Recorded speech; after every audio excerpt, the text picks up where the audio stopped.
할렐루야. 잘 오셨습니다. 오늘 새벽에도 큰 은혜 받으시기를 바랍니다. 비가 오니까 못 나온 사람들이 있네. 새벽에 나오던 분들 가운데 비가 오니까 안 나오신 분들이 있네. 오늘 비가 오는데도 불구하고 이 새벽 시간에 나오신 분에게 하나님이 말씀을 통해서 큰 은혜 주실 줄 믿습니다. 자, 한번 옆에 사람하고 인사하세요. 오늘 새벽에 안 나왔으면 큰일 날 뻔했습니다. 네, 그런 시간 되시기 바랍니다. 할렐루야.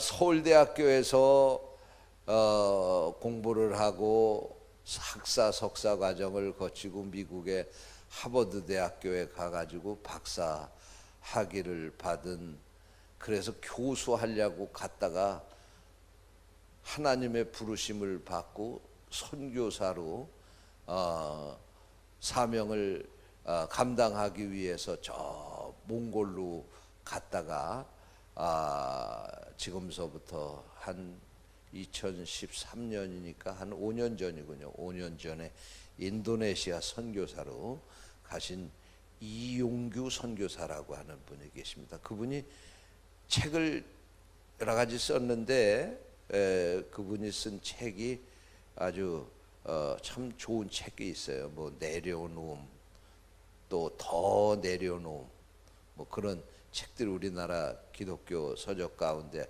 베스트셀러로 아주 많이 팔린 책인데, 이 이용규 선교사가 쓴 그 내려놓음이라고 하는 제목의 책을 보게 되면 그런 이야기를 자기가 해요. 자기가 사실 서울대학을 졸업하고 거기서 석사 과정을 하고 또 미국의 하버드 대학 가서 교수가 되려고 꿈을 가지고 박사학위까지 했는데 말이에요. 그런데 어느 날 하나님께서 자기에게 사명을 주시는 거예요. 하나님이 부르셔서 너 선교사로 나가라. 하나님이 그러시는 거예요. 그래서 그가 모든 거 다 내려놨어요. 제가 그래서 이용규 선교사의 사모님은 어떤 분인가 갑자기 그 생각이 나가지고 제가 올라오기 전에 컴퓨터를 켜서 인터넷을 검색을 해봤어요. 그랬더니 이 사모님도 대단한 분이더라고. 연세대학교에서 석사과정까지 하고 그리고 미국에 가서 박사 학위까지 받으신 분이에요. 근데 하나님의 부르심 앞에 이분들이 모든 거 다 내려놓고 선교사로 떠난 거예요. 이제 그 자기 간증을 하면서 이용규 선교사님이 그 책에서 이렇게 얘기해요. 나에 있는 모든 것을 다 내려놓았더니 그 자리에 예수 그리스도가 채워졌다. 나에 있는 것을 다 내려놨더니 그 자리에 예수 그리스도가 채워졌다. 할렐루야. 여러분, 저는 이번에 우리 40주년을 기념해서 부흥성회를 하면서 명품인생이라고 하는 주제를 가지고 계속해서 시간 말씀을 전했습니다. 오늘은 이제 마지막 날인데 이 새벽 시간에도 오늘이 마지막 시간 아닙니까? 오늘 이 마지막 시간에 명품인생의 사명에 대해서 세 번째로 말씀을 드리려고 합니다. 그런데 사실 우리가 명품 인생을 살려고 하면, 명품 크리스찬으로 살려고 하면 우리가 지금까지 가지고 살던 모든 것을 다 내려놓아야 됩니다. 할렐루야. 그거 다 버려야 됩니다. 아까워도 버리세요. 다 버릴 수 있는 결단이 있어야지만 하나님께서 은혜로 우리에게 채워주시는 거예요. 할렐루야. 믿으시기 바랍니다. 그래서 제가 이제 우리 명품 인생에 사명이 있다 그래가지고 첫째 날은 무슨 사명이 있다고 그랬어요? 양 같은 사명이 있다고 그랬어요. 두 번째 날은 어저께 무슨 사명이 있다고 그랬어요? 소금의 사명이 있다고 그랬어요. 양이 자신을 희생해서 하나님 앞에 바쳐지는 것처럼 소금이 자신을 희생해서 생명을 살리고 음식의 맛을 내는 것처럼 자신을 희생해야 될 사명이 있다. 그런 말씀을 드렸어요. 오늘은 세 번째로 우리에게 어떤 사명이 있느냐 따라서 하세요. 미랄과 같은 사명. 오늘 읽은 성경 말씀에 보니까 한 알의 밀이 땅에 떨어져 썩지 아니하면 한 알 그대로 있고 썩으면 많은 열매를 맺느니라 그랬어요. 할렐루야. 예. 미랄처럼 썩어지는 사명이 우리에게 있어요. 할렐루야. 예. 미랄처럼 썩어진다고 하는 건 죽는다는 겁니다. 여러분, 우리 기독교는요, 예수 그리스도께서 십자가에 못 박혀 죽으셔서 세워진 종교입니다. 예? 그뿐만이 아니라 예수 그리스도가 죽으신 후에도 그를 따르던 제자들이 생명 바쳐서 복음을 전해서 오늘 우리에게까지 그 복음이 전해진 거예요. 할렐루야. 예? 여러분, 쿠오바디스라고 하는 영화 보셨습니까? 쿠오바디스라고 하는 영화는 베드로가 최후에 순교한 이야기가 내용이 되는 그런 영화입니다. 예. 요한복음 21장에 보면 예수님께서 부활하신 후에 베드로를 찾아가십니다. 베드로가 사실 예수님이 십자가에 못 박혀 죽으실 때에는 자신의 죽음이 두려워가지고 예수님을 3번씩 모른다고 저주하고 맹세하면서 예수님 버리고 도망갔습니다. 나 같으면 안 찾아갔을 텐데 예수님은 그렇게 저주하고 맹세한 베드로를 또 찾아가셨어요. 찾아가셔서 베드로에게 질문을 하는 거예요. 요한복음 21장에 보면 베드로에게 질문을 하시는데 네가 나를 사랑하느냐 3번씩 예수님이 질문을 하십니다. 근데 우리가 한글 성경에 보면은 예수님은 네가 나를 사랑하느냐 그리고 물으시고 베드로는 내가 주를 사랑하는 줄 주께서 아시나이다 그리고 반복해서 3번 대답하고 그런 걸로 나옵니다. 근데 사실 원어 성경에 보게 되면요 예수님의 질문과 베드로의 대답은 동문서답입니다.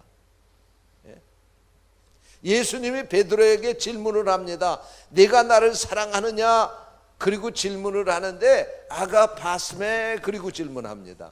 그게 뭐냐면 하나님의 사랑으로 사랑하느냐 그렇게 묻는 거예요. 그러니까 예수님이 베드로에게 질문을 하시기를 나는 너를 하나님의 사랑으로 하나님의 사랑을 우리가 아가페라고 헬라어로 아가페라고 하지 않습니까? 아가페의 사랑으로 내가 너를 사랑하는데 너도 나를 그렇게 사랑하느냐? 내가 너를 사랑하는 것처럼 너도 그런 사랑으로 나를 사랑하느냐? 그리고 물은 거예요. 그때 베드로가 대답을 한 걸 보면요. 뭐라고 대답을 하냐면 아닙니다. 내가 당신 사랑하는 거 주께서 다 아시지 않습니까? 내가 사랑하는 건 친구처럼 사랑하는 겁니다. 그렇게 대답을 해요. 그러니까 예수님이 또 그에게 질문하기를 아니야 내가 너를 사랑하는 건 하나님의 사랑 아낌없이 주는 사랑 조건 없는 그 사랑 죽어도 또 주고 싶은 그 사랑으로 나는 너를 사랑하는데 너도 그렇게 나를 사랑하느냐 그리고 묻는 겁니다. 두 번째도요. 그때 베드로가 뭐라고 대답 아닙니다. 나는 친구처럼 당신 사랑합니다. 그리고 또 대답을 해요. 그러자 3번째로 예수님이 그에게 또 묻는 거예요. 네가 나를 사랑하느냐? 우리 성경엔 그렇게 번역이 되어 있지만은 3번째는 그렇게 묻는. 그럼 너 친구처럼 나를 사랑하느냐? 정말로 친구만큼 나를 사랑하는 거냐? 그럴 때 베드로가 근심하면서 주님이 다 아시면서 뭘 물어보십니까? 내가 어느 정도 주를 사랑하는지 주님이 다 아시지 않습니까? 그때 주님께서 베드로에게 뭐라고 말씀하시냐면 내가 젊어서는 띠뛰고 내 마음대로 돌아다니지만 나중에 내가 늙어서는 네 팔을 벌리니 너를 원치 않는 곳으로 데리고 가리라. 그리고 주님이 말씀을 하십니다. 그런데요, 그가 어떻게 된지 아십니까? 그가 마지막에는 정말 주님이 말씀하신 대로요, 저 로마에 가가지고 복음을 전하다가 그곳에 순교합니다. 그게 이제 코바디스라고 하는 그 영화에 보면은 그 내용이 나와요. 성경에는 안 나오는 내용인데 로마에 전해지는 전설을 그것을 가지고 원작을 쓴 거예요. 그런데 베드로가 로마에 가서 복음을 전하는데 얼마나 박해가 심한지 말이에요. 도저히 거기서는 더 이상 견딜 수가 없는 거예요. 붙잡히기만 하면 베드로는 죽을 수밖에 없는 거예요. 그러니까 베드로를 따르는 제자가, 선생님, 꼭 죽는 것만이 순교가 아니지 않습니까? 선생님 하셔야 될 일이 있는데 복음을 더 전하시고 더 있다가 돌아가셔야지, 지금 이 죽음 앞에 맞서면 어떡하시려고 그럽니까? 피하십시오, 피하십시오. 그때 처음에는 베드로가 사실 거부를 합니다. 내가 그래도 주님을 위해서 십자가를 져야지, 내가 그 죽음이 두려워서 도망간다는 게 말이 되느냐? 그러나 자꾸만 베드로에게 피하시라고 그러니까 이 베드로가의 마음이 약해지는 거예요. 그래가지고 그래, 잠시 동안 피했다가 다시 와서 복음을 전해야 되겠다. 그리고는 로마를 버리고 로마에서 막 뛰쳐나옵니다. 그리고 도망을 가는 거예요. 그런데 그때 갑자기 앞에서 누군가가 헐레벌떡 베드로를 향해서 뛰어오는데 눈을 들어 보니까 그분이 바로 예수님이에요. 십자가에 못 박혀 죽으셨다가 살아나신 그 예수님이 그 앞에 탁 나타난 거예요. 그때 베드로가 그 주님을 향해서 코바디스토미네, 주여 어디로 가시나이까? 그리고 묻습니다.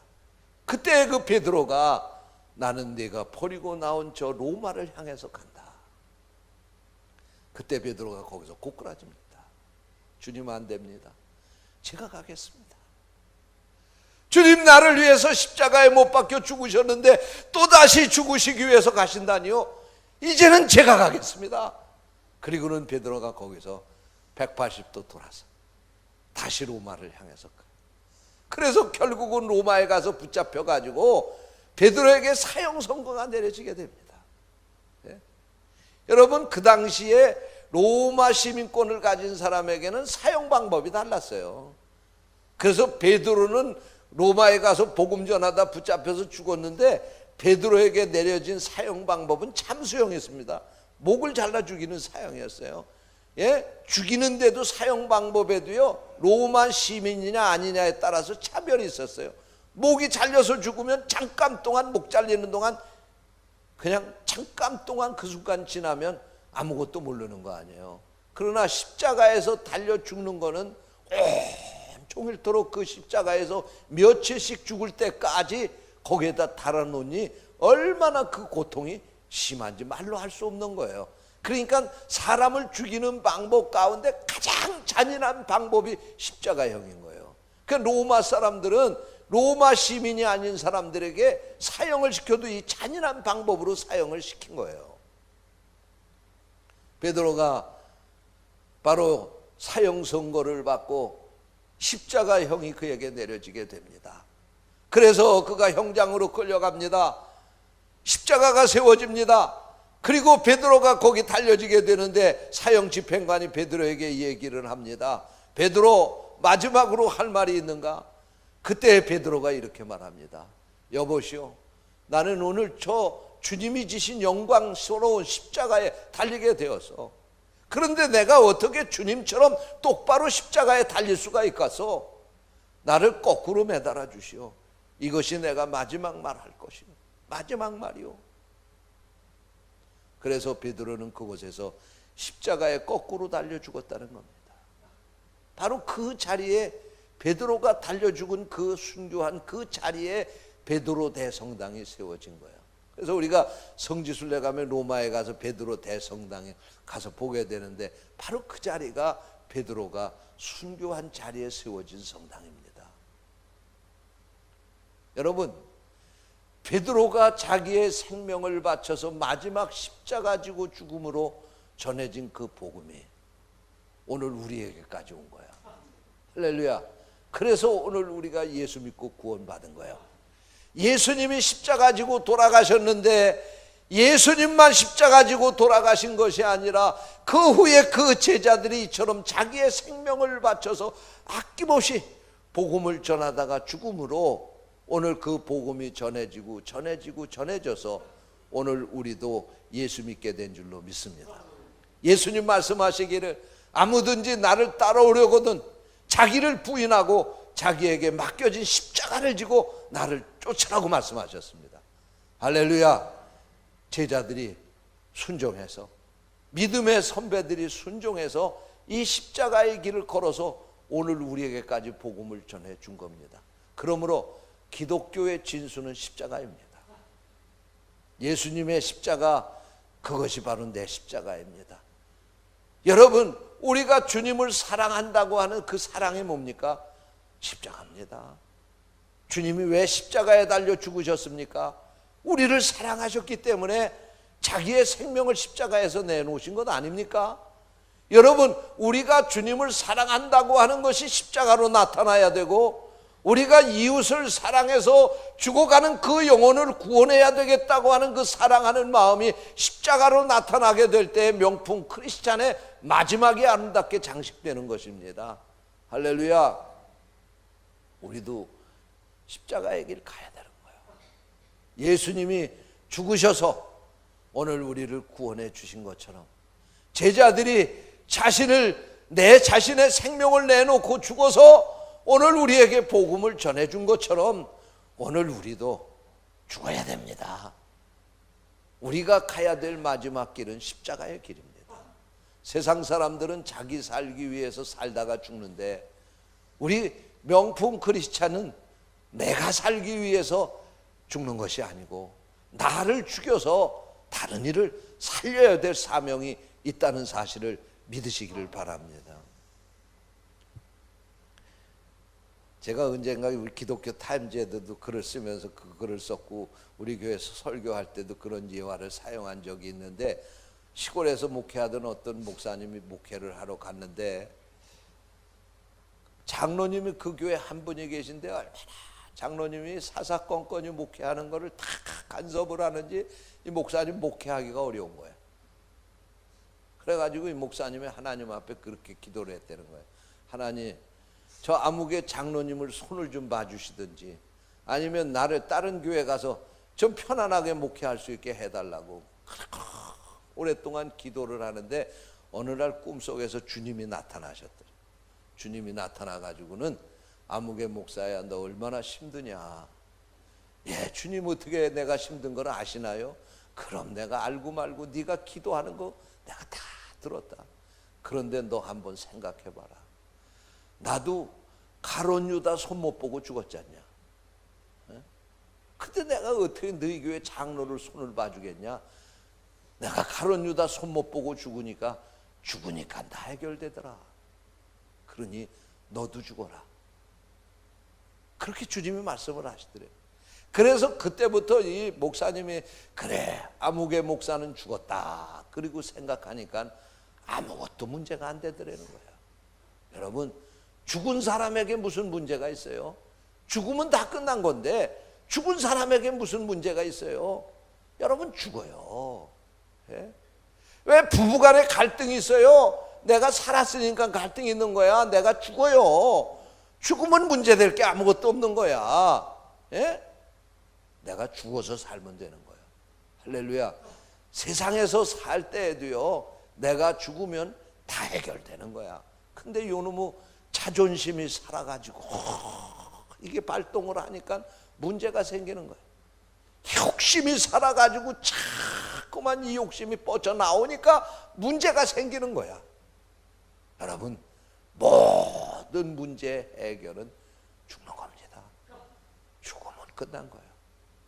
그런데 복음의 진수는요, 죽음은 죽음으로 끝나는 것이 아니라 죽음은 삶으로 새롭게 시작이 된다는 사실입니다. 할렐루야. 한 알의 밀이 땅에 떨어져 썩으면 다시 거기서 싹이 나와서 한 알의 밀이 썩음으로 30배, 60배, 100배의 생명의 결실이 나타난다는 사실입니다. 여러분, 그러기 때문에 세상에서 내가 죽어서 뭔가 이루는 것, 국가를 위해서 내가 죽는 거 애국이라고 그럽니다.